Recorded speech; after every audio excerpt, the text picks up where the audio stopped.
What do you got there, Councilman Edmond, Mack, Ward 8? The flyer that the Political Action Committee that John and I are working with put together. It'll be sent to all the voters and give the voters an opportunity to see who the different candidates are. The candidates are listed.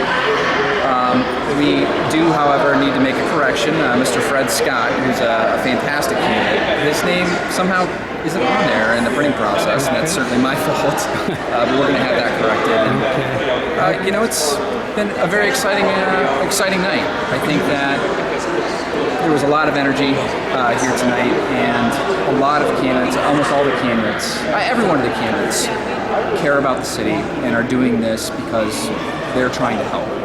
And I think it was great for the amount of voters that were in attendance to get a chance to hear from the candidates themselves, and they are continuing to mingle and ask questions, and I think this is going to pass into vote. Well, there was at least one candidate that said that he was against the charter. Does that bother you at all? No. I mean, there's certainly, I wish the vote were to be unanimous, but I doubt it will be unanimous in November. But I think that's, you know, a part of this process. Even as Chris Bates explained on your blog yesterday, Canal Fulton overwhelmingly passed their city charter, but there was still 30% of the people that voted against it. And I think that's democracy, and that's what's so great about this whole entire issue. Not only is the end result something that's going to help Canton, but getting there is really fantastic. Well, given all the support that we heard tonight for the candidates, you have to be optimistic that at least Cantonians will want to give a charter a look-see, see what the commission can come up with. The real test, though, will be in about a year. Right. Well, that's right. And you know, once issue 47 is voted on, it's really out of my hands. It's out of Councilman Mario's hands. Then it's up to the commission. And I know we heard it a lot tonight. Hopefully, their number one objective is to create a charter that will pass. And I think one of the candidates really made that point very clearly, and I think that is so true. Whether it's protecting ward representation, whatever the issues are, create a charter that will pass. And if we can do that, Canton's going to be better. Okay, now quite a few of the candidates for the commissioner from your ward, Ward 8. Right, 16. And one of the criticisms that's coming against this issue for those who, there are people who are opposed. Sure.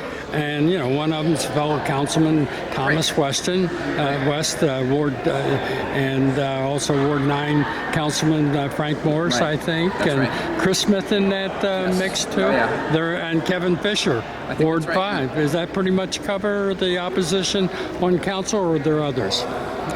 You know, it's hard to say because there were members on council that were in favor of the signature petition process, but not substantive on the issue. I'd hesitate to speak for this, but I think those four that you have identified, I think that's very true. I feel comfortable saying that.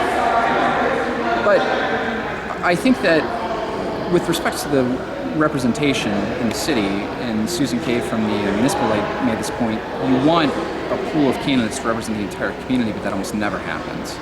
And I thought we did great. You know, the people trying to encourage candidates to run, myself included. We have a candidate from every single ward in the city.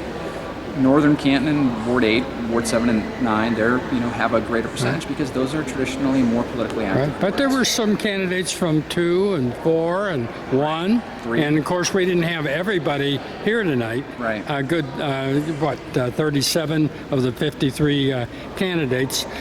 So everybody has the opportunity.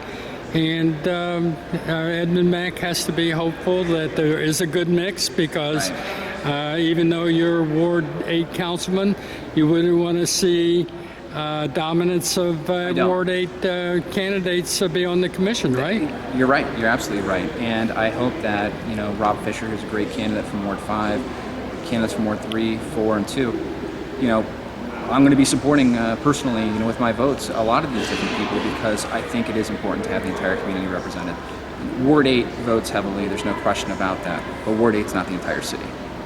So you as council person are going to be asking your voters in Ward 8 to to look at all the candidates and not focus on Ward 8 candidates. 100%. Okay.